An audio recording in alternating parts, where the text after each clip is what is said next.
Now I'd like to take you through the setup for my routine as you saw it on the DVD. Here's what I use. Let's talk about the actual pen first and work our way from there. Final Answer pen I have loaded with a dummy bill. I usually use a $1 bill, and that goes right inside the pen there, and then that lives up here inside my pocket. Then I have the clips, the hemostats. They are locked closed, and they go inside my inner left jacket pocket over here.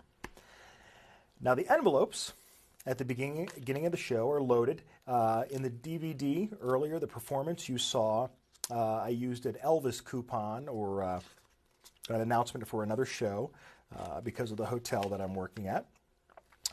But for this case, you could use blank pieces of paper. You could use even lemon seeds if you want. Something in the envelopes so that they know there is something there when they feel it. Another funny gag is to use a business card, one of your own personal business cards, and when they go to tear the envelope open, you go, and then their money's all burned up, you go, you know, we wonder what that is? That's my business card, in case you want to call me for a show. It's a funny gag because you've just messed up the whole trick, so why are they going to call you for a show? But in this case, we'll just put some blank pieces of paper in there for this case. So we seal them shut. I usually seal one envelope closed, keep that in my left jacket pocket, place another blank piece of paper or whichever one of the items you're going to use inside another envelope, and then also seal that closed and keep it in the left jacket pocket over here. Good. And I also use these small coin envelopes so that, you know, it's the rolled up money fits in there nicely and looks like it belongs in there. And the last one, I still also slide something down inside, but I do not seal it, and I leave it open and on the tray. And I usually just make sure that this flap will stay vertical like that. I don't want it to be flapped down, and I don't want it to be flapped back too far. I just want it to be at a vertical like that. And I leave that on my tray. So that's ready to go. On the tray as well, I also have a pack of matches, and I have a small frying pan. And the frying pan, of course, is to burn up the money, and the matches are to ignite it. And I also have a piece of wick. This is, I got this from Brian Dubé, which is a juggling company. This is the kind of Kevlar wicking they use for juggling torches. I usually have that in there, and I squirt some Roncinol or Zippo lighter fluid on that. And usually put about, usually takes about 2 teaspoons of lighter fluid on there to let it burn for that amount. Do me a favor and don't just pour lighter fluid into a receptacle and light it, because I've seen accidents where that actually gets knocked on the floor, and then now you have this liquid puddle of lighter fluid, and it's very hard to put out. But if you are going to burn the bills, and you can do that in a lot of situations, but some you can't. But if you are going to burn the bills, please have something to soak up that lighter fluid and burn. And I highly recommend Kevlar wicking for that. It contains the fuel, makes your accident ratio possibility much lower. So there's a little tip for you. So I use the matches to light that up. You also need a knife on the tray. And by the way, this tray is it's a tray from the like a cafeteria tray, and it has a cork bottom on it. You want something on the tray that when you're going to set the hot pan down on it, it's not going to melt or burn. And the cork serves as a nice surface for that, but any kind of pot holder or something on a tray will work. So on the tray, you also need a knife. And this is a serrated knife. The reason I use a serrated knife is because the ridges cut very easily, very smoothly into the lemon when you're dragging them across. When you drag these across the lemon like this, it automatically slices it because of the ridges. If you use a knife that has a flat edge, sometimes when you're putting it against there, you rub back and forth and it doesn't cut. A serrated edge cuts much better. I also prefer to use a knife that has a rounded point, because accidents do happen, and it's a lot more difficult to poke yourself with this than it is with one that has a very sharp point on it. I do use one with a sharp point to actually cut the hole, but I use this one when the spectator cuts it or when I cut it on stage. Again, simply thinking about safety. You also need a moist towelette for the moist towelette gag. I happen to have one from the hotel, Fitzgerald's there. And it's not absolutely necessary, but it just makes a nice convincer and helps you sell the fact that this has been closed. A little mini stapler to staple the bag shut. Again, it's just a bit of dressing, but not necessary, but I do use it. And I also have the Big No gag, which is always good for a laugh. It's corny, it's cheesy, it's been around forever, but in the guise of this routine, it really does fly, and I enjoy doing it, and the audience likes to see it. So now I also have a chopstick. The chopstick is the next item that's on the tray, and the chopstick is used to skewer the marshmallow and roast it over the fire. So that goes on the tray as well. So the items on the tray thus far are the no gag, the envelope which is loaded, the pan, matches, the moist towelette, and the stapler. So those are here. Now let's talk about the actual setup of the bag and the marshmallows and lemon. What you want to do is get a store brand, not a brand name like a super good bag, although they do work. But the cheaper the bag, the easier it is to penetrate with the final answer pen. But you can use all the way up to a thick freezer bag. It still works. You just need to push a little harder. But the cheaper the bag, the easier time loading you'll have. The bag should have a nice seal. And I've also used bags that they make that have, they're a little more expensive, but they have an easy thing that you just grab and pull, like a zipper and grab and pull. Those work well to facilitate opening at the end of the routine when it's time to take out the lemon. So that's another good tip for you. Try to get one of those bags and work out your handling with that. It cleans that up a little bit. But in a pinch, these work good, and these are the ones I'm using because I have a whole big box of them. Now, you also need some marshmallows. These are your garden variety marshmallows purchased from the grocery store. Fun, tasty, and delicious. I find that 6 of them, when dropped into the sandwich bag, stack up pretty nicely. And this accomplishes actually a secret purpose other than just for the gag. The marshmallows actually act to help make the lemon stand up so the load becomes easier, right? And something else helps that fact as well. But let me show you this first. There's our lemon, and the lemon is pre-cut with the star trap in it. Then the lemon is placed down next to the marshmallows with the star trap on the very bottom of the bag. Now, as you can see, those marshmallows are very nicely making a little stand to hold that lemon up. And that gives us easy access on the bottom here to be able to hit that star trap. I also take as much air out of the bag as possible. That also prevents the lemon and marshmallows from shifting because it takes away the volume of air in the bag.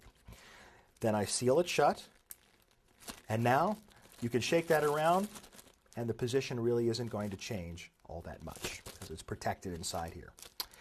This then goes down inside a paper bag, and this is your garden variety paper bag lunch sack. Marshmallows, lemon go inside there, fold it up, fold it up, fold it up, and that's the last thing that goes on the tray with the other items. Now, let me just mention for a moment here, I have played around with the idea of folding this down a little bit further, stapling it shut, and cutting a small flap in the bottom of the bag, right? Cut out a window, an extra flap that would have some rubber cement on it that would close. That way, if you didn't want to show the lemon, let's say, for some reason, at the beginning of the routine, you could always take the pen and load through the bag and simply flip that rubber cemented flap shut. And you would have a load that way. That is possible to do and something you might want to think about. I don't bother, though. So there's your item. That's your setup. The bag, the stapler, the moist towelette, the chopstick, the knife, the matches, the envelope with the dummy billet in it, and your frying pan and your no gag, and you're ready to go. Also remember in the pockets, final answer pen, hemostats, 2 envelopes, also with other dummy billets. Now that we're set up, let's get into the presentational points. Now, the presentational points for this routine rely on heavy, heavy comedy. And I do want to give credit where credit is due for the comedy, because not all of the jokes in the routine are mine. There's a couple of very talented people that the jokes have come to me through. Bob Kohler has gotten permission from several folks for some of these jokes, because he too got permission from some of these folks to do the jokes in his routine as well. Some of these came right out of Bob's routine too. So here's how it breaks down. Steve Spill probably gets the most credit for a lot of this. It was Steve's original idea to put the bag in the audience. It was Steve's original idea to say, who's got the bag, who's got the bag? And when Steve did it, and when you might choose to do it, and Bob does it this way as well, not everybody, especially at a corporate event, is going to want to be a Las Vegas showgirl. I just do it because we happen to be in Las Vegas. So when Steve did it and Bob does it, they always have the guy say, Bob says, who's got the bag? And when I say who's got the bag, I don't know when I'm going to say it. I want you to stand up and go, I've got it, I've got it. And that delivery and delivering it in that way brings a response of laughter from the audience, and the guy gets up and does it. So that's where that came from. Now, Steve Spill also gets credit for one other thing, and that is the use of the hemostats in the routine. That really opened it up and made it a very fair demonstration. So credit to Steve Spill from Magicopolis in Santa Monica for those gags. Al Garber, who's a very talented family magician from New York, came up with the gag for the roasting the marshmallow. Al, many years ago, gave that gag to Bob Kohler, who did it in his Bill and Lemon routine for a number of years. And John Ferrantino also received permission from Al Garber to use that routine. But if you've never heard of or seen Al Garber, he's a terrific family magician from New York. Wonderful. And that's his gag. Now, the yo over here came from Doc Eason. And Doc Eason's gag that he does on his Bill and Lemon tape for his bar magic uses the yo over here, and so that bit goes to him. I just sort of added the Michael Jackson or the yo New York guy there to it to bump up the comedy a little bit, and it really kind of pushes it over the top. But the original knife yo over here credit goes to Doc Eason. And one more gag, which is the moist towelette gag, is credited to Dr. Steve Bedwell from New York. From England, rather. And yo, over here. So Steve Bedwell's from England. And he is credited with the moist towelette gag at the end. Now, this is not a belly laugh getting gag, but a lot of times when you're sending a spectator back to the audience, there's dead time or a dead moment. This gag is funny, and it wraps up the routine nicely when you say, oh, and by the way, I have a lovely gift for you. It's a moist towelette. It's lemon scented. It sort of brings everything around and finishes off the routine so the audience knows you're really done. And saying it, delivering it in that way, it's lemon scented, really does help to round it out as well. So credit to Dr. Steve Bedwell for that one. Those are the jokes. Now I'd like to show you how all those jokes and some of my own come together to form this routine. When I start the routine, I need to get a $100 bill. And getting a $100 bill can be a little more difficult than you actually think it is. I always think it's funnier to do it with a $100 bill. The larger the denomination, the more that there's at risk, and the more comedy that evokes. It's just not as funny when you do it with a 20 or a 5 or a 1. Equally as deceptive, but not as funny. So try to get 100 always. I usually say this. I'll say, is there anyone in the audience who knows for a fact that they have a $100 bill in their wallet or purse? If you do, and you know that, please raise your hands. Now, this immediately indicates who's got that money without having to get this. Oh, let me look in my purse. I think I got it really causes a lot of a delay when people are searching in their wallet or looking through their purse for money. So boom, hand goes up, you know they got money, so you ask them to come on stage. And what I do is I usually scan the audience for people who, during the whole show, who look like they're willing to have a good time, like they're playing along, like they're laughing and applauding. You don't want to get the guy who's been sitting there the whole show like this, even if he does have 100. But try to do that. That's very important, your audience member selection. Somebody who's laughing, participating, having a good time. Also, usually the person whose hand shoots up the fastest is not the person you want to take.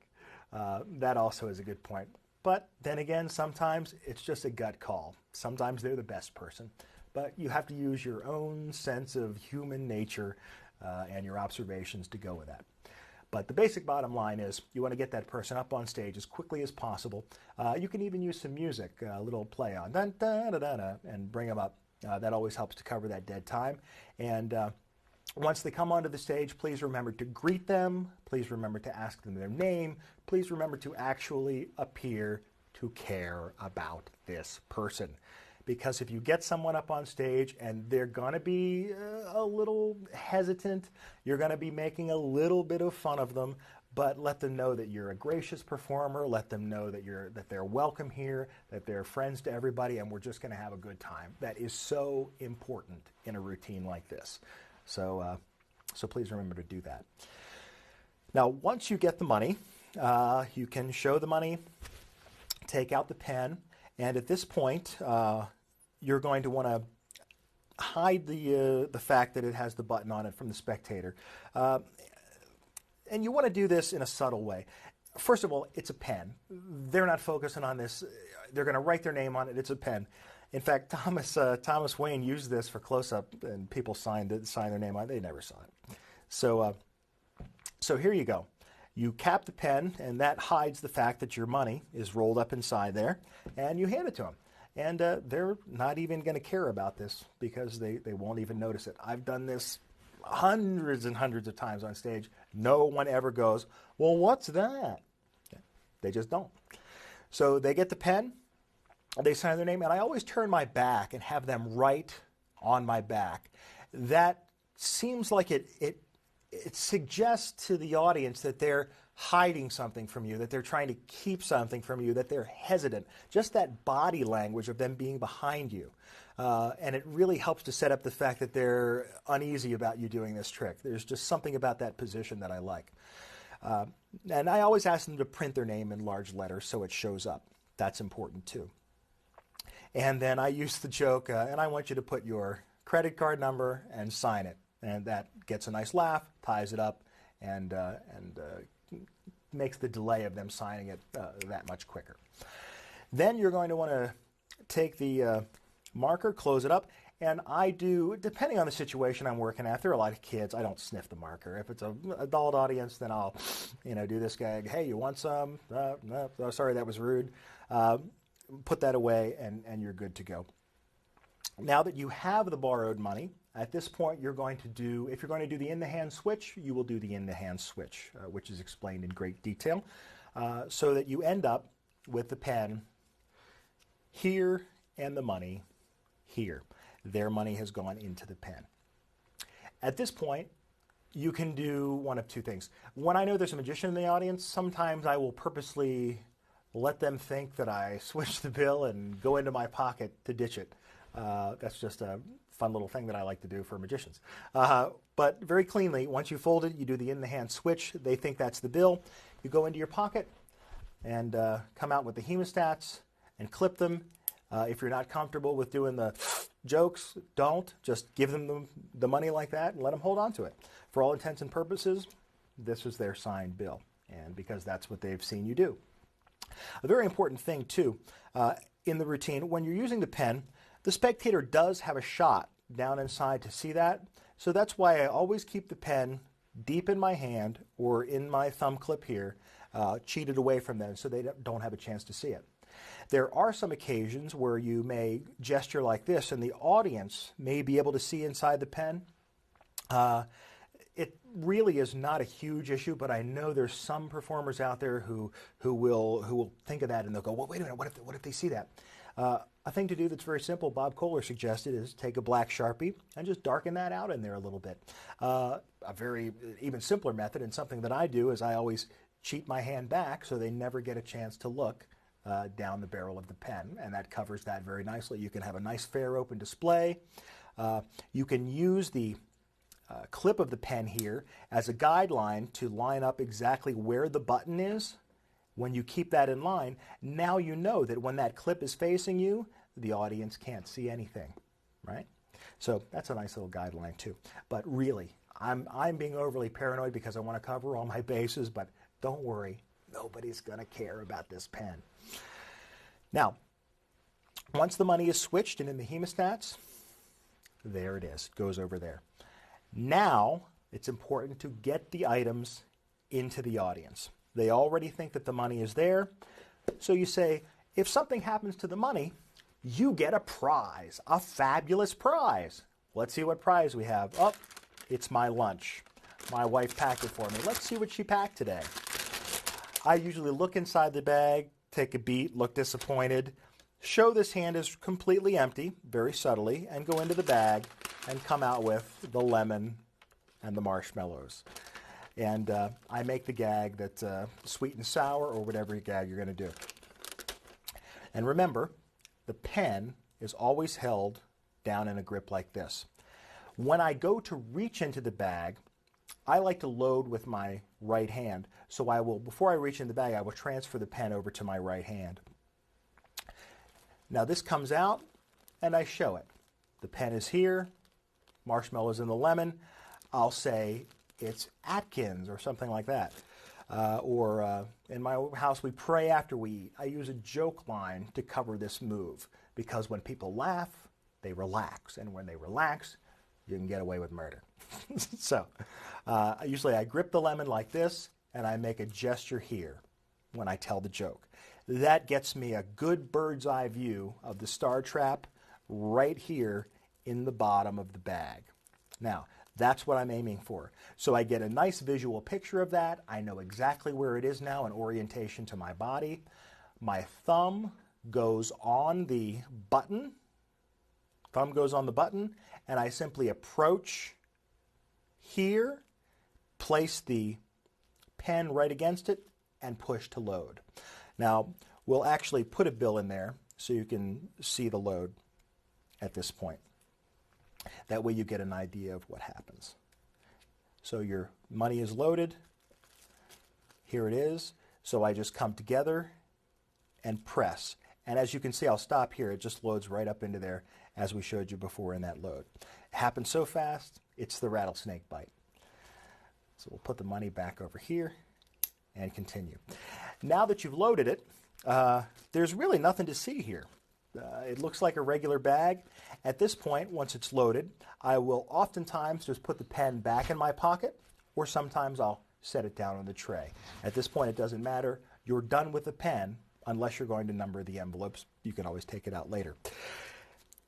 Now then, I will open the bag, very cleanly showing there's nothing in my hands, and have the spectator take out one marshmallow, just in case I get hungry.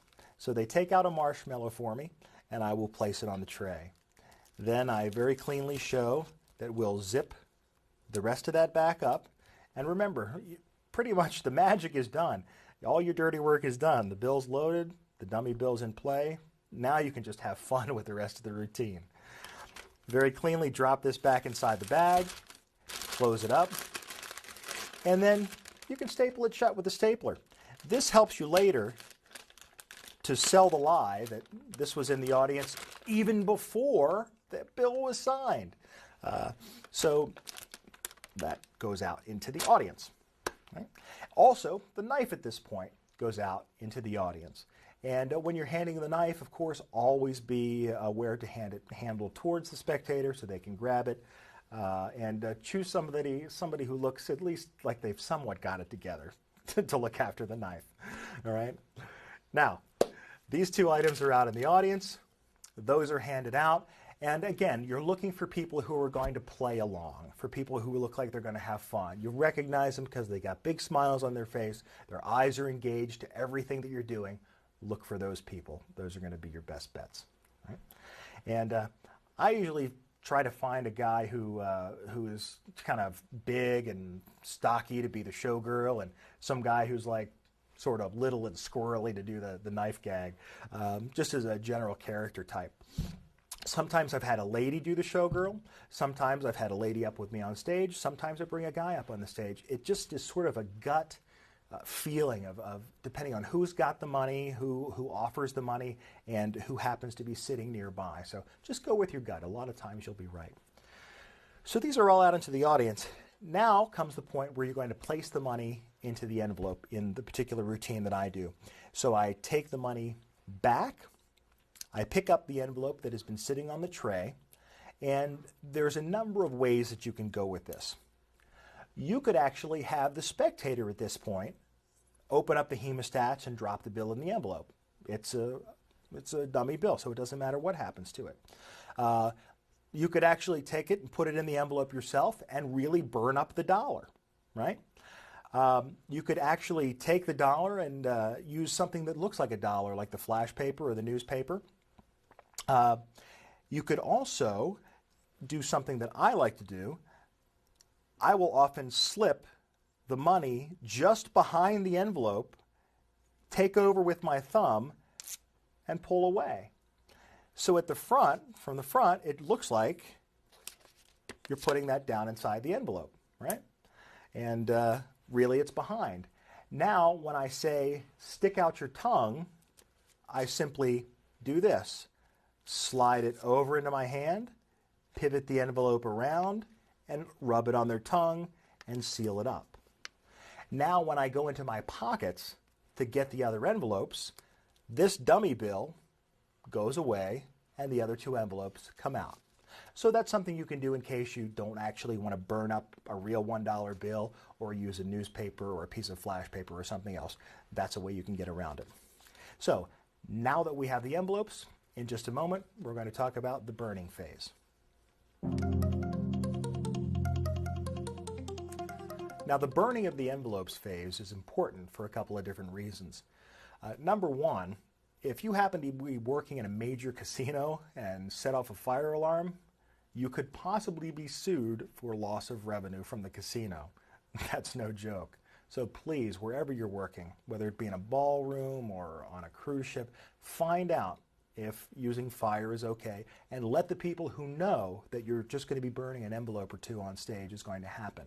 And then they can take the precautions that need to be taken in that situation. That is very important. Another thing you can do is, let's say you absolutely cannot burn the envelopes. Here are a couple of alternative situations that I've done. Number one, you could take a pair of scissors and simply take the envelope and chop, chop, chop, chop, chop, chop, chop, chop, chop, all the way across. That's one thing you could do.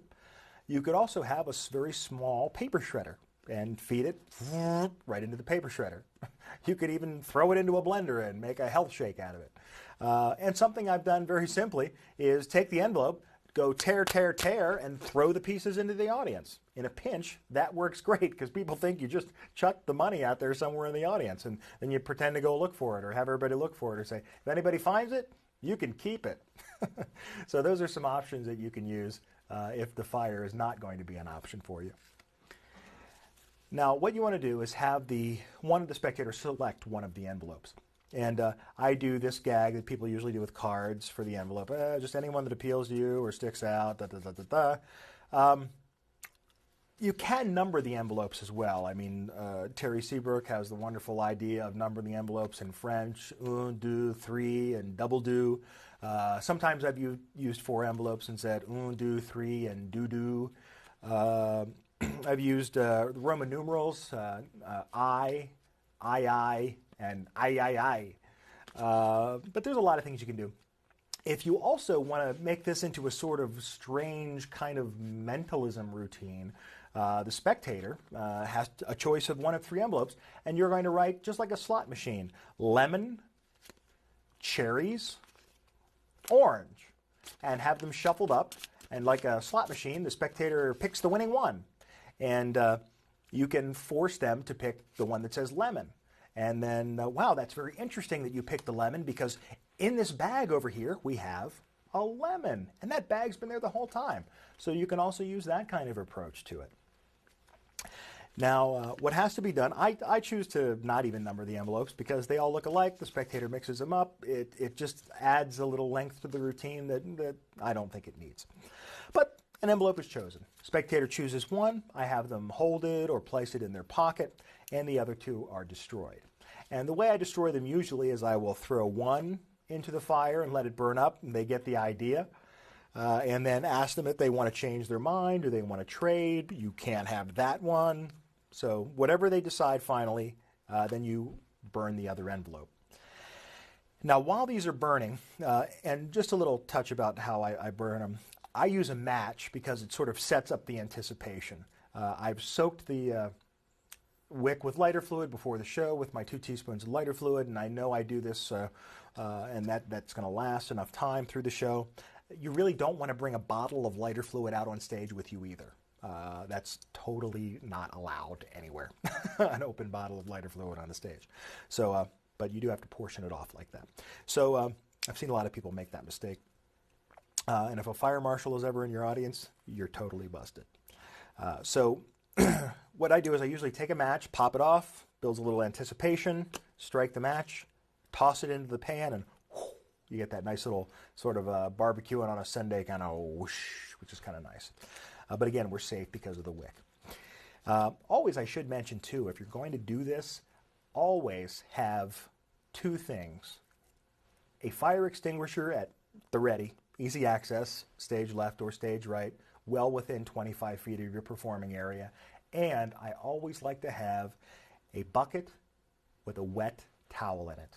And people backstage know where it is, and you know where it is, because that's the best way to put out any fire that could accidentally start if, let's say, an ember came out of the pan and drifted down. But a bucket with a wet towel in it, a wet cloth towel, is great and works to put out anything in a pinch, even faster than you can get to a fire extinguisher and pull it. So, a little more safety for you. Now at this point, we're going to roast the marshmallow. We have our chopstick that has been appropriated from your favorite Chinese restaurant. What you do here is take the marshmallow and impale it on the chopstick, which works really, really well. Then you're going to want to roast that over there, right over the flames, just turning it. Don't get this thing too hot, though. And you really don't want to get it too hot because when you put this thing in your mouth, you're going to burn yourself. So just enough to lightly toast it. And you'll find that this is one of those kind of laughs that they start getting and then it builds and builds and they realize what you're doing. Oh, that's really funny. I also think it's funnier to get the pan up and roast it like this so that they actually see what it is. And then once it's done, you go ahead and take a bite of it like this. Now, once you've eaten the marshmallow, you've instructed the spectator, of course, before you do that to open the envelope and show everyone that their money is safe. Now, as you're eating the marshmallow, I've taken a couple of different approaches to this, and they work equally well. One is to be chewing on the marshmallow, looking very confident. You've got the pan in your hand. You've just eaten it. Then you're going to want to, as it's taking a little bit longer and the audience is starting to laugh as they're realizing that that envelope is either empty or it's something else beside the money, you're going to slowly turn and look at it and then double take and react. Oh my God. At that point, then you can spit the marshmallow out as if, oh my God, I'm choking. Another way you can do it, which plays funny too, that I've done, is to just pretend you're choking and put that down and give yourself the Heimlich maneuver, or have the guy come over and start giving you the Heimlich maneuver and shoot it out. If you want to get zany and crazy, use the Heimlich maneuver thing. Sometimes I'll even do this. I'll realize I'll spit the marshmallow out and I'll start to blow the fire back out and like tamp it out like that with the stick. When I blow, though, because the envelopes are burning, there's going to be a lot of ash in there. So when I blow left of the pan, down stage of the pan, so that no air is really going into the pan to scatter the ashes everywhere. And I just kind of hit it here. They get the idea. So that way you don't scatter the flying embers all around. So that's the burning phase. It burns up. You've eaten the marshmallow. You spit the marshmallow out. And now you're left with a guy with whatever object was in the envelope or nothing, or just an empty envelope.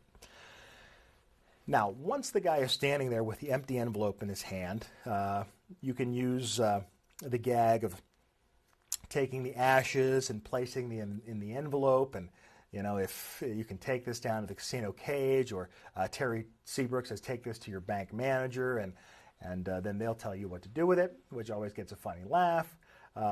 You can take it a step further by crumpling it up like this and say, you know, once I can tell you, they'll tell you what they do with it. That'll make it easier.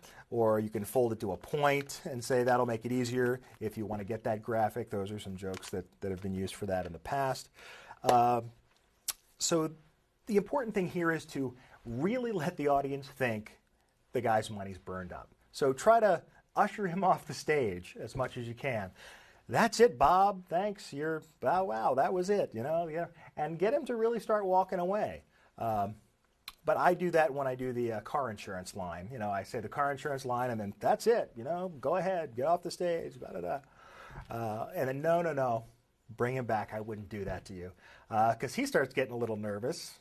He or she starts getting nervous because you're sending him back to his seat. They think, was that it?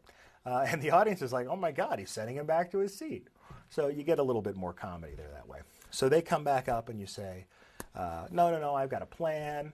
So all of this, you can see that the trick's basically over. You're just having fun. Enjoy it. And don't be afraid to wait for the laughs to build. A lot of times people will tend to rush through something because it's not getting a laugh right away. But if you stand there and you begin to slowly choke on the marshmallow, and the audience starts to get that idea that, oh, that's what's happening, wait a little longer. The laugh will build. You'll see what waiting can do for comedy if you try that out.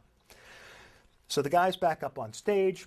Now you explain that, wow, you were a great sport and you've got a great story, and you can tell everybody at home that you became a star and it brought joy and happiness to all these people, and they go, woo, yeah. And then you're going to go for the bag.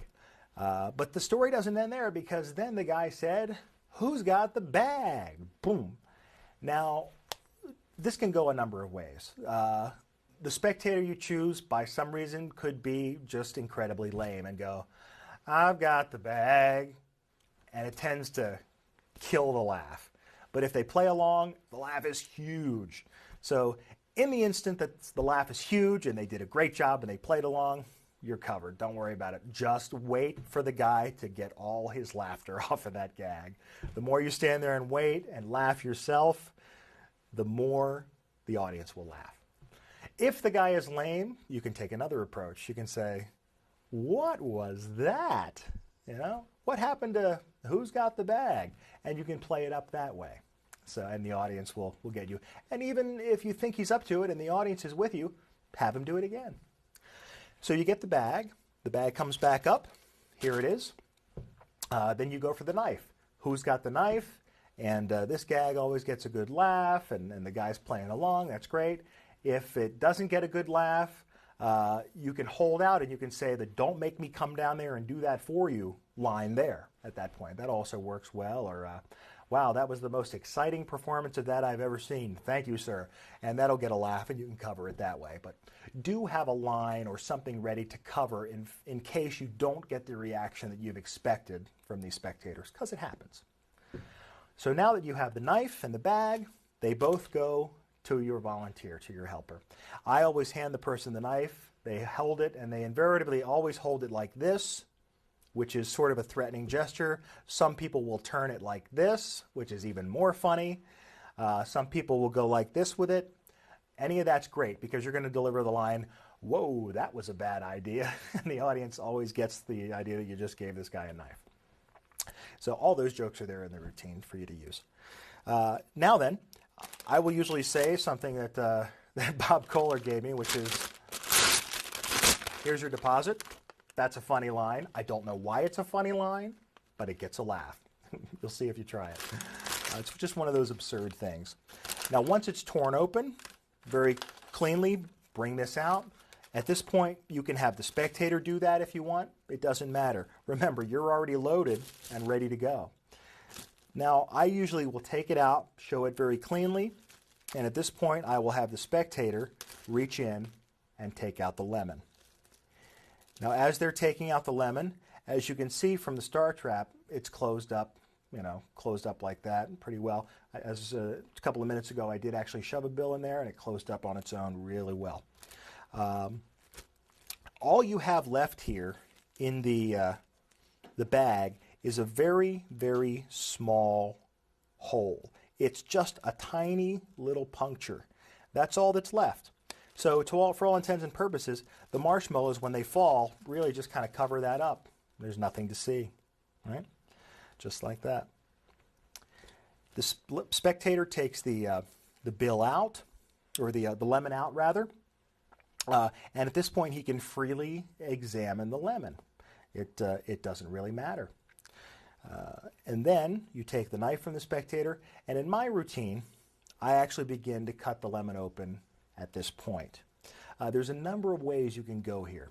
You can give the knife to the spectator and do the twist thing at this point. Okay?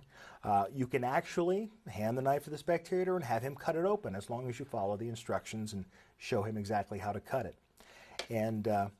But I prefer to take the lemon, display it very cleanly, and cut it open like this. Now let me place a bill inside there, because at the beginning of this routine, I don't think we actually put it in all the way when I shoved it through the bag for explanation purposes. So we'll place one in there, and just like that, star trap's closed up pretty well. See? Okay. Now here's the way you cut it open. You want to do this very slowly and very deliberately, and I chose to do it this way because it shows that it's fair, it's expeditious, it saves time rather than having the guy struggle with it. I illustrate the point that it's a regular knife. It's been in the audience the whole time. It's a regular lemon. It's been inside a bag, which has been inside another bag, which has been in the audience the whole time, even before Bob signed the bill. If you want, lie. They won't remember, because that was 10 minutes ago. So if you want, you can start setting up a series of lies like that. And believe me, they don't remember what happened and what sequence it happened in, especially if you've made them laugh. So remember that. At this point, you're going to want to begin by placing the knife in the middle of the lemon and drag it back and forth and cut down to about the center. Spin as you're cutting. Spin as you're cutting. Reposition your hands, spin as you're cutting, and try to come all the way back around so you're in that same slot that you were in before. That gives you a nice, clean cut. Take the knife out. You can place it in your pocket or place it down on the table. I just have a Norm Nielsen table to my left with this tray on it. Everything goes on there, or to my right, rather. Now you've got this. I do sometimes the gag with a combination, 6 to the left, 24 to the right, 4 back to the 0. You can say, now reach over and take your top off. Take the top off. There's a lot of different gags you can do here. I don't recommend doing too many gags at this point, because you've been chucking along. There's been laughs, there's been laughs, there's been laughs, ha ha ha. But right now we're getting down to the real impact of the routine. So be very careful how many gags you use at the point the lemon is actually being cut open, because then it's time for everyone to focus their attention as much as they can, because we're getting ready for the magic part to happen. The comedy's over. So sometimes I'll throw in that little gag, but you don't want to do too much. I always like to have the spectator reach over and remove the top. And when the spectator does remove the top, at this point, you'll want to stop and let everyone get a really clear picture of what's going on. Sometimes, if you have placed the bill in far enough, the money comes out like this, and the spectator ends up with it. Sometimes, depending on how far you've placed it in, it stays in your hand. You'll just have to experiment with that. The farther you get the bill into the lemon, the more likely it's going to come out with the spectator. The less farther you place it into the lemon, the more likely you're going to end up with it. But in either case, you want to take that and you want to very cleanly show it to everyone. Let everyone get a picture of that. Let them get a picture of it straight on.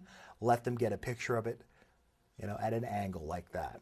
It's very important to sell that. And I will often say, and growing right out of the center of that lemon is some money right next to the seeds. Now, I think it's pretty important that the spectator at this point remove the bill from the lemon. If you do it, and even if you do it super cleanly, there's still a chance that they go, oh, he just switched it. So at this point, you might even want to let the spectator take the lemon, everything, because of the star trap, they're not going to see it. So at this point, you can just give the whole thing to the spectator and have them open it. Whatever's going to work for you. But I do think it's important, no matter whether you hold this or the spectator holds this, that the spectator actually takes the money out of the lemon and unfolds it himself. So the spectator goes to unfold it. He unfolds it. If this takes too long for him to unfold, make sure you throw a line or two in there like, well, you better hurry up because I've got a show next September. Whatever line you're going to use, just make sure you have something ready to go in there. Or pretty sticky, anything. And then I usually say, if that is your bill, just verify it's your bill, and if it is, hold it up and show it to everybody, and you'll get a big round of applause. So he knows to hold it up and make a display and show it to everybody. And the audience knows that when he does hold it up and show everybody, that it's time for them to react. Okay? That's important as a visual cue for them. And then the thing that usually sends it over the top with the guy with the bag, the guy with the knife, and the final display is the phrase, and the crowd goes wild for, And when you say that, you're actually training them to do it, to react the way you want. And the crowd goes wild for the guy with the bag, and the crowd goes wild for Joe over here with a knife. So that at the end, when you say, and the crowd goes wild for Bob, now you've set them up. They know it's time for them to go wild. They're going to go wild because you've just blown them away with this fantastic trick. And Bob's going to get a big round of applause for being a good sport, for putting up with all of this. For sending the guy back to his seat, make sure he gets his money. Sometimes when I worked at Malone's doing this close-up, I would often run my fingers along the bill like that and get rid of it as if I were cleaning it off for him.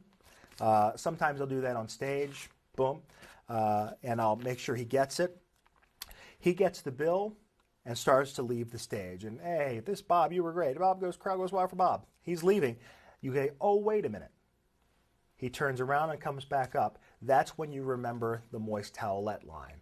Now, this helps to do things because people are going to be talking to each other in the audience at this point. They're going to be going, how did he do that? Did Bill get it? Did you see it? Was it really in there? Oh, my God, was that the same one?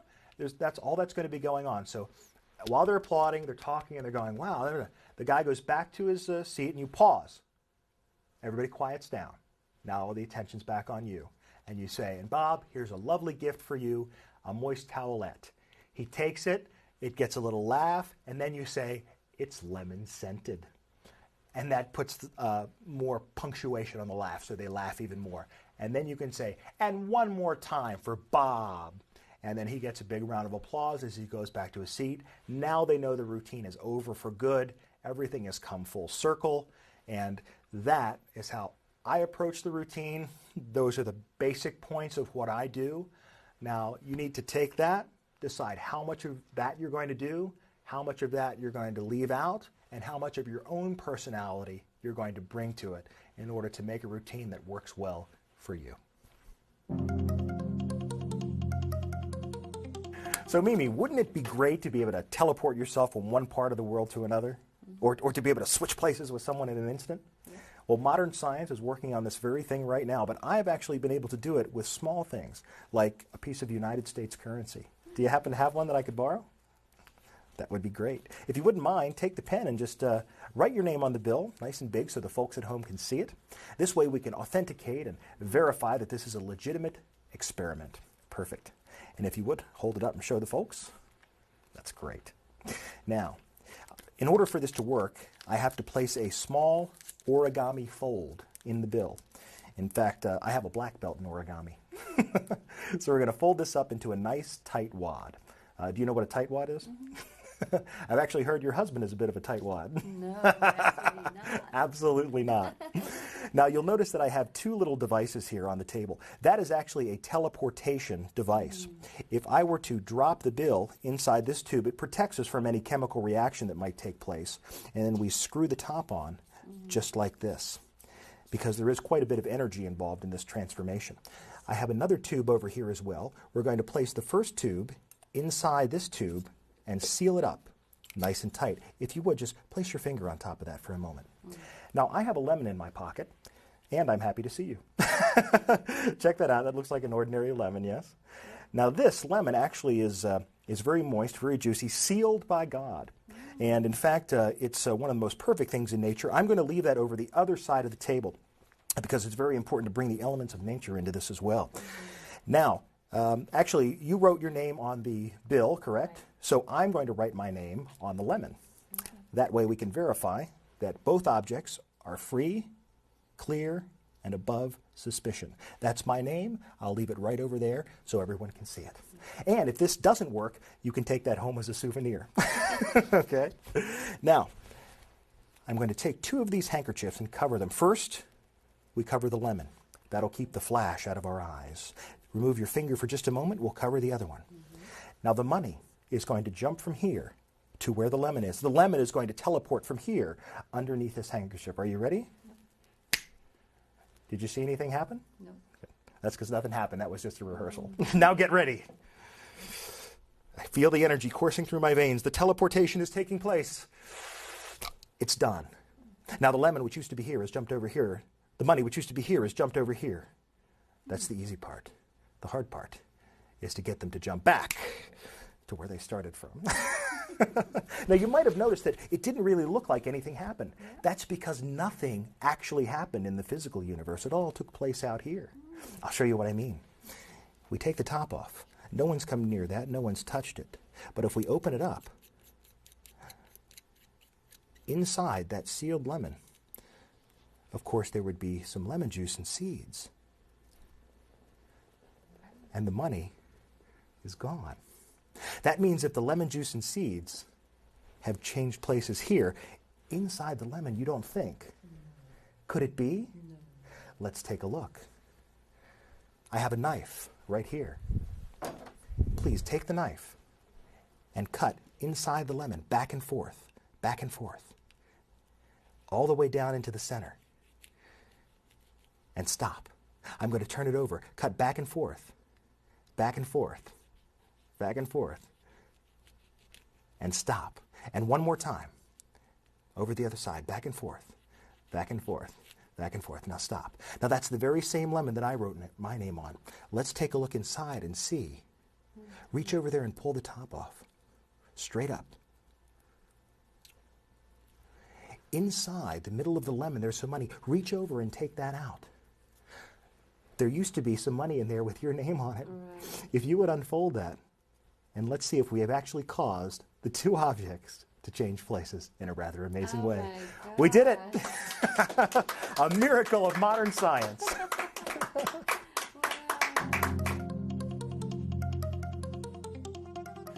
So in this close-up version, what I use is this prop, which I'll explain in a moment. You need a knife, the final answer pen, of course some money borrowed from the spectator, and the lemon prepared with the star trap. This particular lemon that I prepared, the one I used for the close-up show, was a problem lemon. And the reason it was a problem lemon is because it had a bit of a bump on it.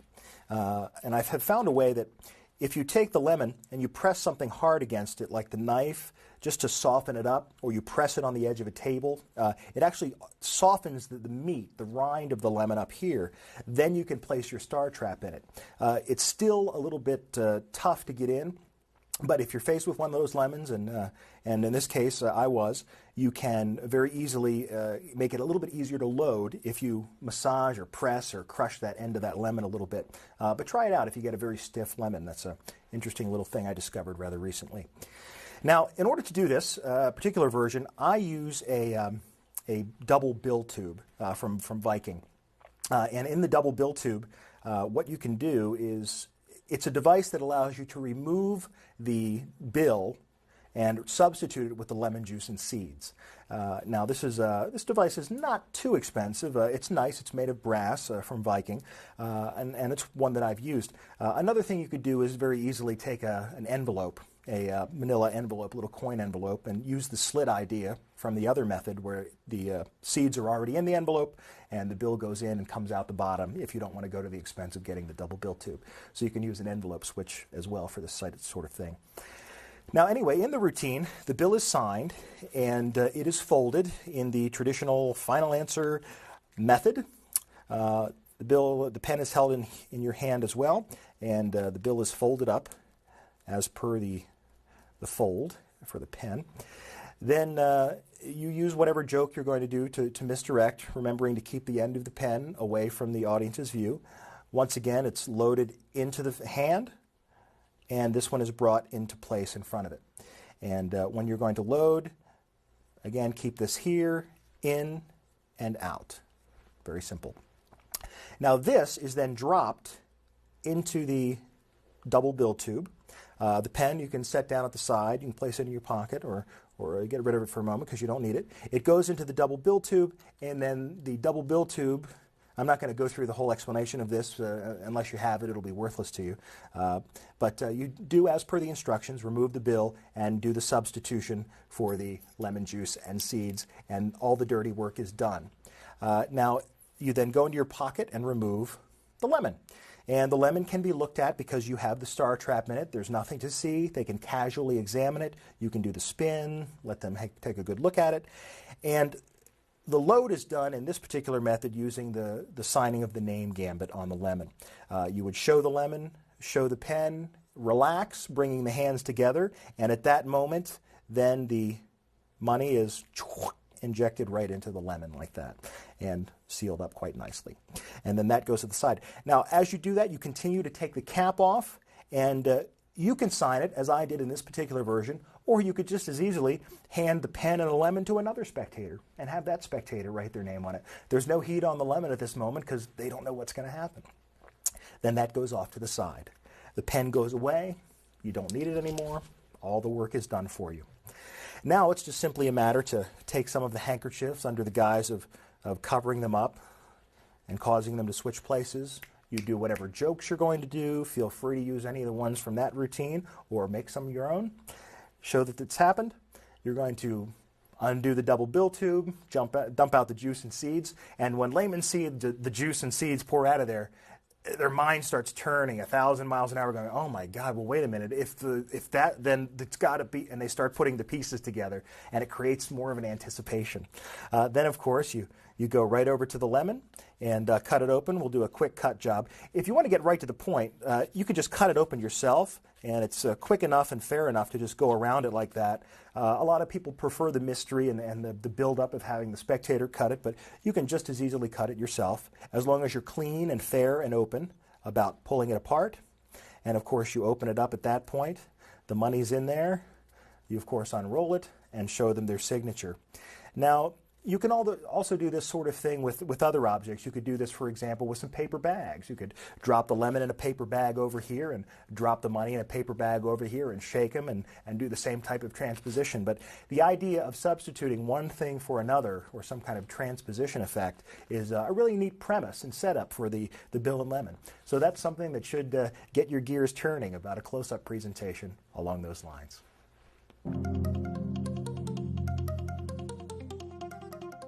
Hello, Drew, Angela. I'd like to show you guys an ancient game, an ancient bet, played with a cup and a ball. Now, we're just going to do the simple version, the way it started out. It's called Guess Where the Ball Is. Under the cup. Yeah, good guess, good guess. Now we'll play for money. You got any money? Do you have some money I could borrow for a second? Sure. That's great. Originally, when this was played, it was a bet. They used 3 cups and 3 balls, but we're going to simplify it with just 1 cup and 1 ball. What I'd like you to do is take the pen and just make a mark, sign your name on the bill, something like that, so we'll recognize it if we see it again. And that'll be your $10 donation towards the game. All right? Does that sound good for you? Sounds good. Okay, good. Excellent. Now, we're going to take the money and we're going to fold it up into a nice tight package. A little origami. I actually have a black belt in origami. A lot of people don't. Yeah, it's not that funny either. Okay. So the idea is we're going to take the money, and I have a little lighter in my pocket. In order to do this ancient Egyptian game, we're going to sacrifice the money to the gods. Oh. That was fun. You got another 10? Just kidding. Just kidding. But here's what we're going to do. Let me show you how the game breaks down. Maybe you can win that money back. All right? So the idea is it's done with these objects here. It's done with a cup. Examine the cup. Walk around inside. Make yourself at home. Examine the ball. And examine the magic wand. And what the heck? Examine the table. Examine me. I don't care. Go ahead. Go for it. All right. Good. All right. Thank you. Now, here's the fun part. The idea, it's a guessing game, and you have to guess the ball could be in one of three locations. It could be in the cup, in the hand, or in my pocket. And this was originally performed by the ancient Egyptian magicians. There were pictures of this on the walls of the pyramids. It sort of looked like this. Right? Okay. You watch the Discovery Channel, right? Okay, good. Now, I will let you in a secret right off the bat. This actual cup was unearthed from the tombs of the pharaohs. Right. But anyway, there's a trap door on the bottom. Watch. See? Hello, people. Woo! Good. Now, here's the idea. It goes in the cup. Shake it up. The idea is to guess whether the ball is under the cup, in the hand, or in the pocket. Now, if you had to guess, cup, hand, or pocket, everybody, cup, hand, or pocket. Pocket. Cup, hand, pocket. Okay, so we're just covering all the bases then. Right. It's not in the hand. It's not in the cup. It actually is in the pocket. But if I want it to go to the cup, all I do is place it in the hand and tap. And it goes inside the cup. Wow, pretty cool, huh? All right. I'll do that one more time. This time, we place the ball in the hand, give it a tap, and once again, it goes back inside the cup. Now, this could happen in anybody's hand. For instance, if you hold out your hand for a second, Angela, perfect. I'm going to place the cup on your hand. Take your other finger and put it on top. Perfect. Now, the idea is I'm going to try to get that ball into your hand right up through the bottom. But first, I have to make a small incision. I'm just kidding. Here we go. 1, 2. Did you feel it yet? Here it comes. Ready? Did you feel it? Uh-huh. Show everybody. And there it is. We're right inside. Pretty cool. We'll leave it right there. Thank you so much. Thank you so much. Now, this game has been played for well over 5,000 years. And actually, I was doing this the other night, and a lady said, I know how you do that. You must have 2 balls. And I do. I keep them right there in the cup. 1, 2. But in over 5,000 years, everyone wonders where the 2 balls come from. What I can't figure out is, where does this lemon come from? Wow. And if you can't figure out where that one comes from, you probably can't figure out where that one comes from either. Thank you.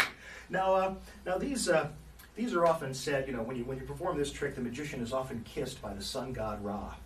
So that would make me sun-kissed, wouldn't it? Right? Now, I want you to choose here. Do me a favor. Choose one of those 2 lemons. It doesn't matter which one. This one? Yeah. Are you sure you want that one? Yes. Do you want to change your mind? No. No, okay. Now, what I'd like you to do, I'm going to have you actually cut this lemon open by following this dotted line, okay? I'm just going to do this just like this, a couple of dots around there. I want you to just cut along that line and open it up because there's some magic that's inside, all right? Okay. I'm going to hand you the lemon, and I also have a knife. Do me a favor, we'll cut this right over the top of the cup. You take that, I'll spin the lemon, and I want you to follow just around that dotted line. Okay. Back and forth. Do it back and forth like a saw. Back and forth. A little bit deeper. Good. And I'll turn it.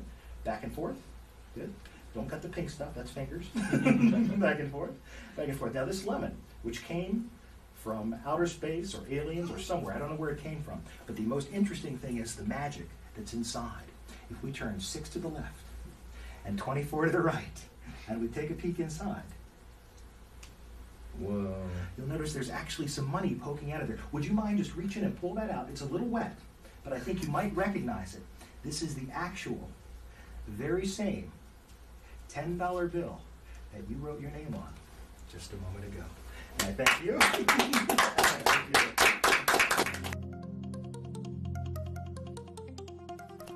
Now, this is a parlor version of the routine. This is something that I performed at Caesar's Magical Empire. They had a room called the Secret Pagoda, and it sat about 75 people. And this is a perfect type of trick for an intimate setting like that, where you're working in a group, a small group, but big enough that you've got some distance from people on it. So what you want to do is have 2 lemons prepared with the star traps in them. And you can keep those in your pocket. If you're performing this seated in a parlor situation, you could have them in your lap or under the table. You could have them in your outer coat pocket. But just wherever your normal cup and ball loads are, keep them there. Usually I'll keep mine in my pocket over here. You also need to do this trick. You need some balls, and you need a knife. Money, of course, provided by the spectator, a wand, lighter, final answer pen, and chop cup. There are many varieties of chop cups. This just happens to be the one we have here.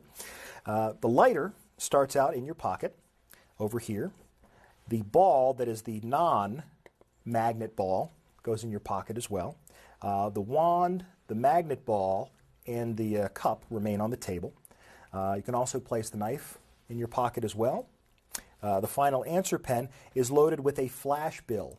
Now, this particular flash bill I got from Theater Effects. They're in Hagerstown, Maryland. Some of your magic dealers will carry these.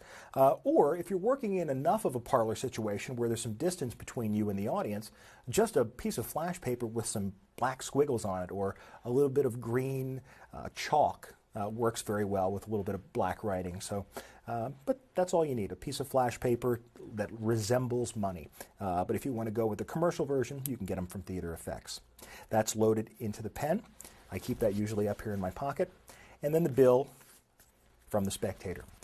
Now you want to take the pen, have the bill signed, recap the pen, and get it into position.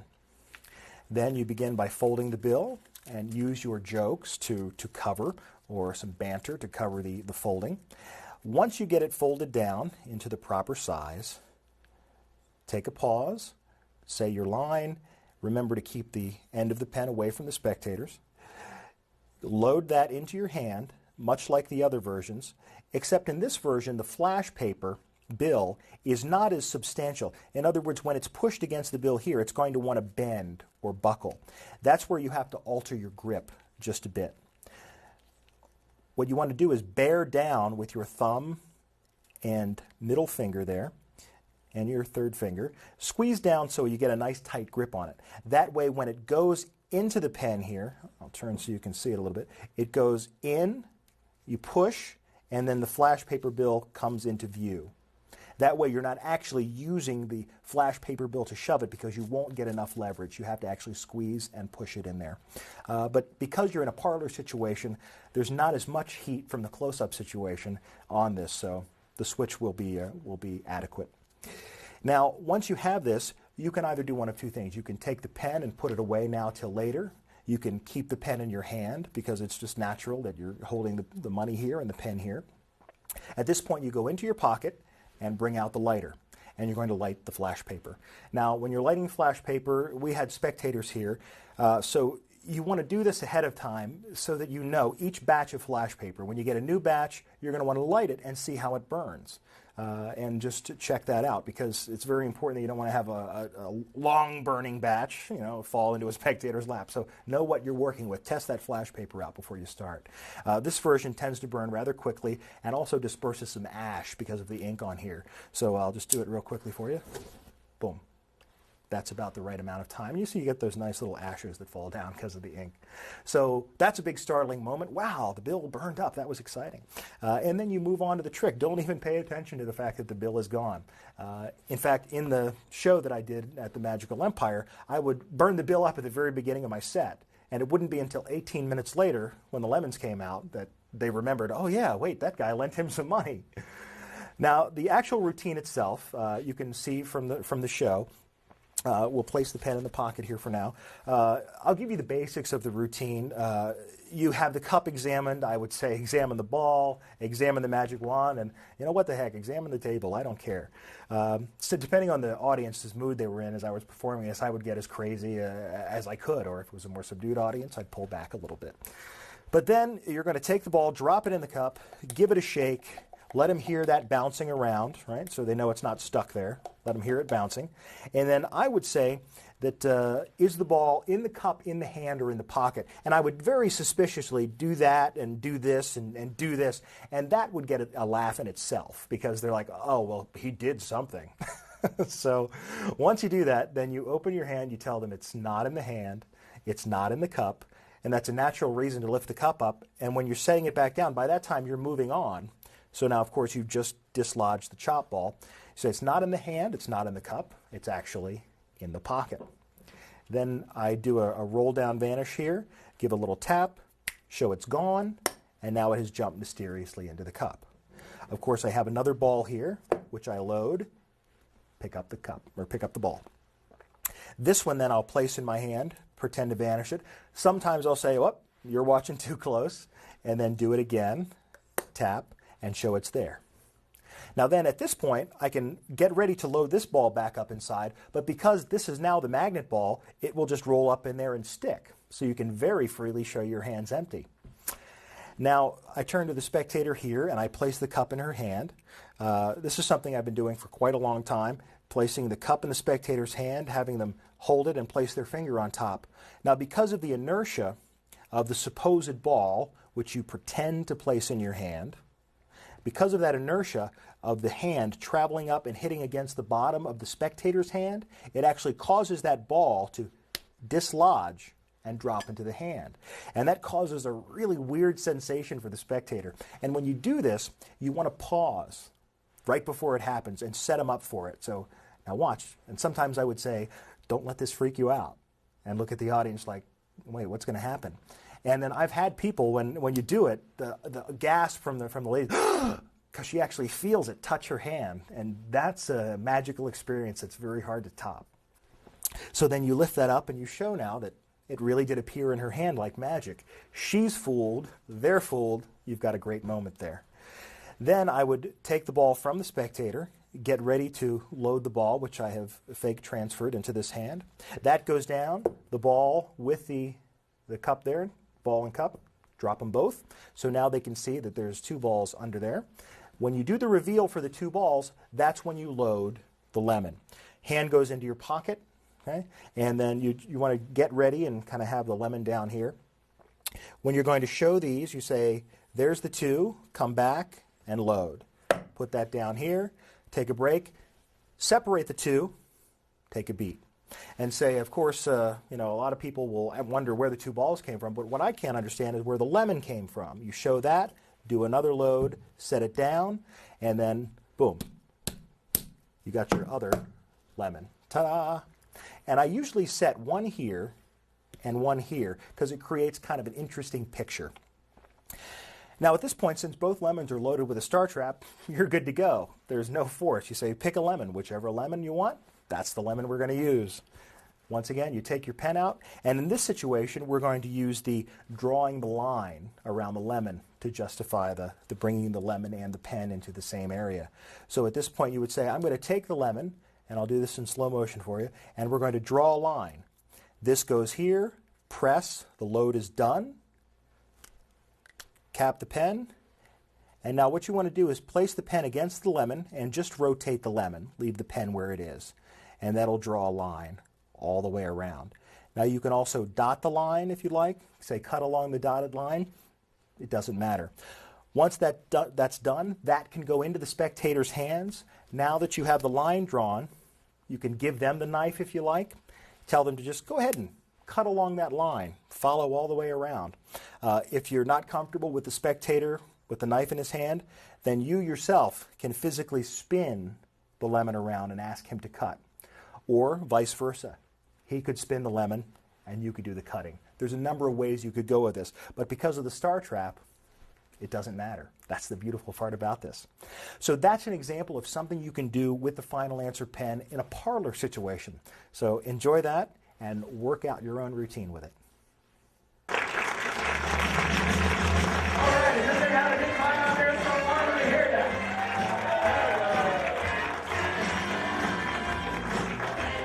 Better question. Is anybody winning money out there? Let me hear ya. Well, folks, you have to know what slot machines to play, I'll tell you. In fact, there are slot machines designed for all different kinds of people. They got fish and frogs and Dracula and all kinds of stuff. So you have to know which ones to play. In fact, they even put brand new slot machines in just for the senior citizens. Really? Instead of cherries across the middle, it's got prunes across. And there's a bonus. You get 3 prunes, you go straight to the crap table. But speaking of money, I would like to borrow some for just a moment. Does anyone have a $100 bill that I could borrow for just a moment? Who's got a $100 bill out there? Let's see who's got one. Anyone? Don't all jump at once. You, sir, do you have a $100 bill I could borrow? That's fantastic. Would you step right down here towards me? And everybody will give you a big round of applause. Let's hear it for him for putting up $100. Come on down. Fantastic. You could walk a little faster, that'd be fine. What is your name? Would you stand right over here for me? What's your name again? Jeff. Jeff. And where are you from there, Jeff? From Michigan. Fantastic. Thank you. Okay. Not so free with the cash there, are we? I promise, nothing will happen to your money. In fact, I've done this thousands of times and nothing ever happens that much. Okay. In fact, I have a pen here just to prove that nothing's going to happen. Everything is free and above board, and so you'll recognize this $100 bill if you ever see it again. I'd like you to take the pen, and on the back of the bill there, Jeff, just write Jeff really big. Place the bill against my back, and just write Jeff really big. And then once you've printed your name, I'd like you to put your credit card number and sign it. That's good, good. I got an itch right there. Did you get that too? Thanks so much. That's great. Now, by the way, this is a permanent marker. It used to say that right there, but it rubbed off. I don't know if you know that. But the ink doesn't rub off, right? Check that. Permanent. Good. And we'll hold it up to show everyone that you just committed a felony. Security. I'm just kidding. That's good stuff. I'm sorry, that was rude. Did you want some? That's right, Jeff, yeah. Hey, what happens in Vegas stays in Vegas, right? Now we're going to take the money, and I'm going to fold up the money because we're going to perform a little experiment with your $100 bill. And the reason it's called an experiment is because experiments are iffy. Tricks usually work. Now, we're going to roll this into a nice tight wad. Do you know what a tight wad is? You'll pass on that. Well, it took you long enough to get up here with the money. I think you know. You know. Inside my pocket over here, I have a pair of these. I don't know what you would actually really use these for. Oh, we have a couple of college graduates out there. Hey, did you ever go to one of those ear parties? Ear! Hey, don't overdo it. Now, in case anything should happen to the money, I'll tell you what, Jeff, you get a prize, and this is your prize. It's the only prize I had. It's my lunch. My wife packed it for me, so let's see what wonderful delicacy she has packed for me today. Some lemons and a marshmallow. It's Atkins. Hey, you know what? My wife's not the best cook. In fact, in my house, we pray after we eat. But this is all yours. All these fabulous prizes are yours. If I can only have one marshmallow. Can I have one marshmallow? Yes. Okay, cool. Thank you, Jeff. I appreciate it. Reach in there and grab out one marshmallow for me. That's great. Perfect. We'll seal the rest of this up. And now, since this is a very valuable prize, we need someone to look after the prize. And that would be our bag man. Hey, the bag man. Let's see. You, sir, right there. We're going to staple this shut. What is your name? Tom? Tom, you're going to be the bag man. Ready? Catch. Perfect. Excellent catch. Play for the Michigan team. All right. Oh, come on now, people. I love you, Jeff. I love you. All right. Tom, let's go blue. You have a very important job, Tom. You are going to be a part of this fabulous, fantastical, magical mystery tour, this play, this tour de force we're going to perform. You have the role of the beautiful Las Vegas showgirl. And as a beautiful Las Vegas showgirl, when I say, who's got the bag, your job is to stand up, face these folks over here, and go, yoo-hoo, I've got the bag. Mwah. Yeah, let's practice. Wait till I say it. Wait till I say who's got the bag. Sit down, sit down. You're a little anxious there, Tom. Do you have the lines? You-hoo, I've got the bag, and then blow a big kiss to these folks over here. You ready? Who's got the bag? You-hoo, I got the bag.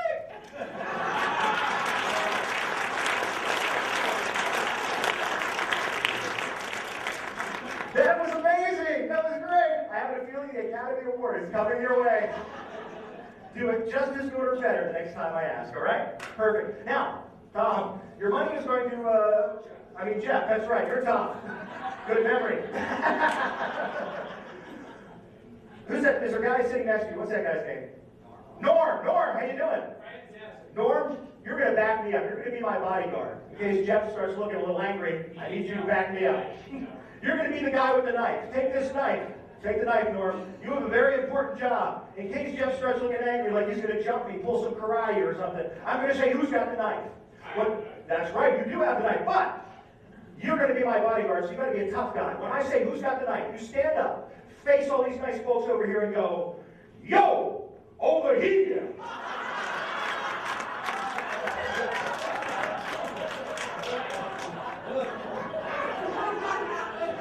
Let's practice, yeah.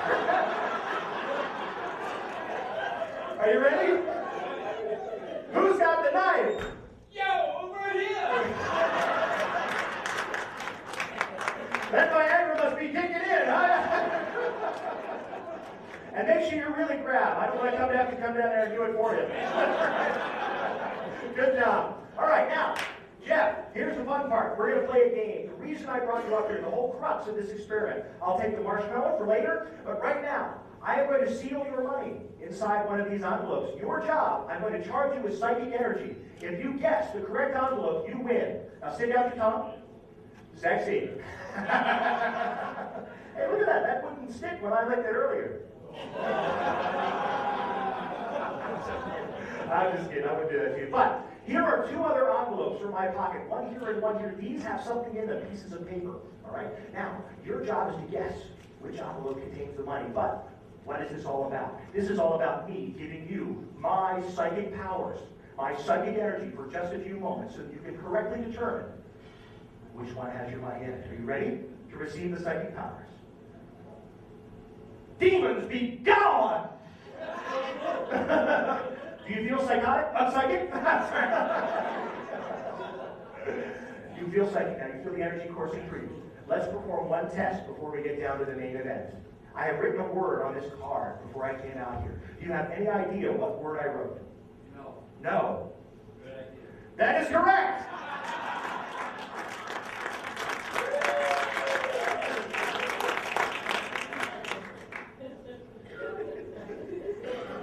Nobody ever gets that. Now, the choice is very important. You have to reach out and take one of these envelopes, but don't let me influence you as to which envelope you should pick. It should be a free choice using your psychic energy.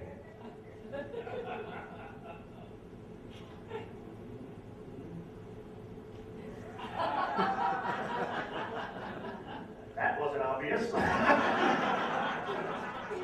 Now, I'll give you a chance. Would you like to trade for one of these two or keep the one that you have? Yeah, you can trade for what's behind the curtain if you like. I don't care. All right. And the reason that the choice that you make is very important because we're going to raise the stakes just a little bit. You didn't think I was actually going to do anything, did you? You fool. Let's all sing Kumbaya. Envelope number one, gone forever. Now, one more chance. Would you like to take this envelope or keep the one you have there? Keep the one I have. All right, fair enough. Now, folks, let's recap what has just happened.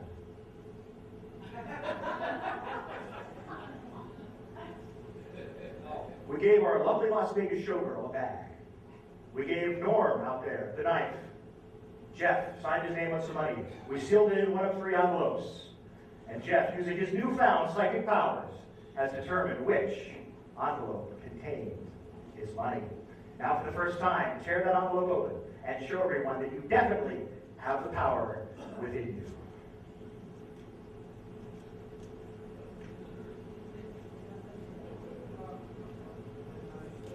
This show's worth $100.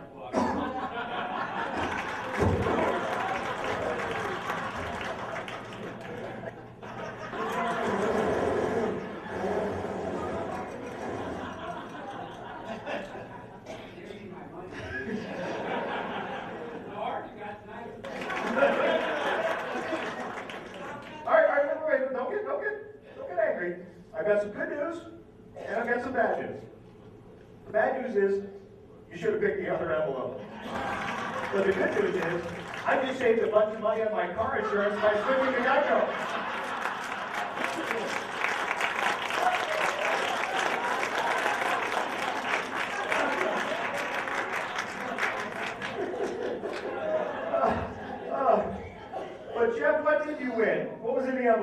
this is great. You got a free ticket to our Elvis show that's good with only a $5 drink purchase. There you are. It's Jeff, everybody. Thank you.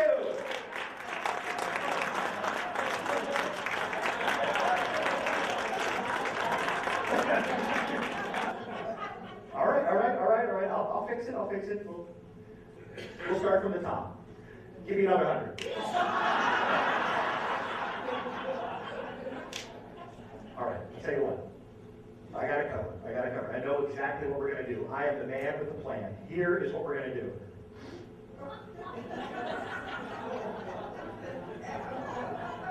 You are going to take this down to the casino cage and tell it what happened. You're coming with me. And I tell you what, when you get this down there and tell them, they will tell you what to do with this.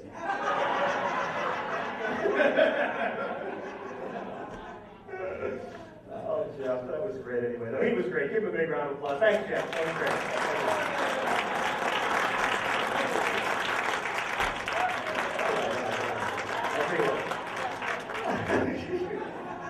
You got something better than a free ticket, dude. You know what you got? You got a fantastic story.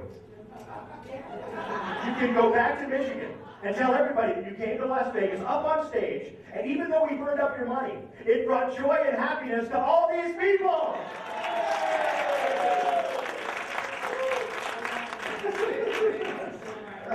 So $100. But that's not the end of the story, because then the wacky guy said, "Who's got the bag?" And the crowd goes wild for him. Let's hear it for the governor. Toss that up here, Tom. Toss the bag up. You even throw like a showgirl. That's right. Hang on to that. And I also have a feeling there's somebody out there with a knife. Who's got the knife?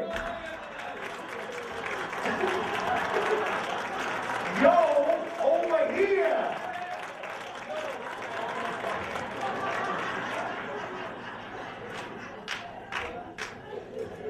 I'm going to have to come down there and do it for you. That's it.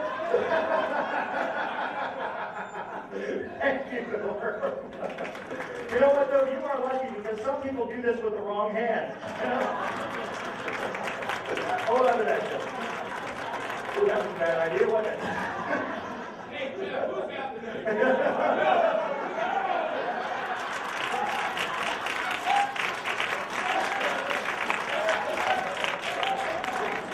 You're like, I'm going to touch it now.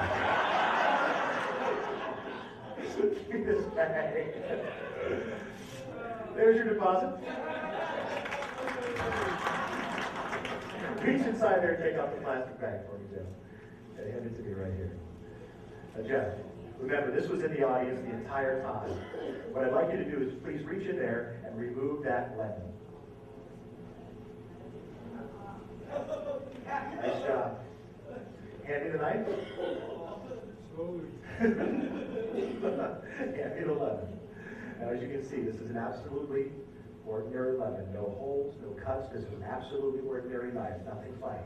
This has been in the entire time out in the audience. Here's what I'm going to do. I'm going to cut this open and take out the seeds. And if you take those seeds back to Michigan,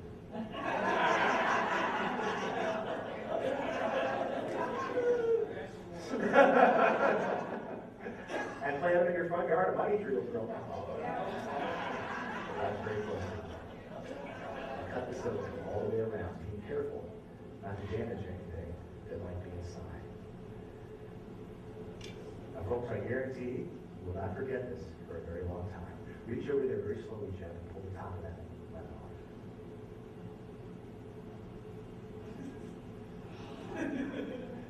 Oh my God.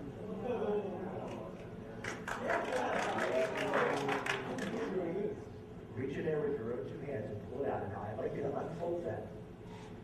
Unfold that. And remember, you wrote your name at the beginning of this whole piece of nonsense.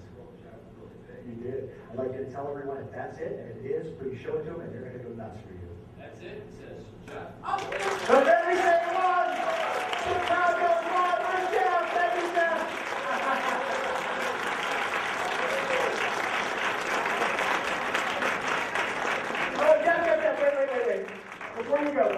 here's a little gift. It's a moist towelette. It's lemon scented. One more time for Jeff, everybody.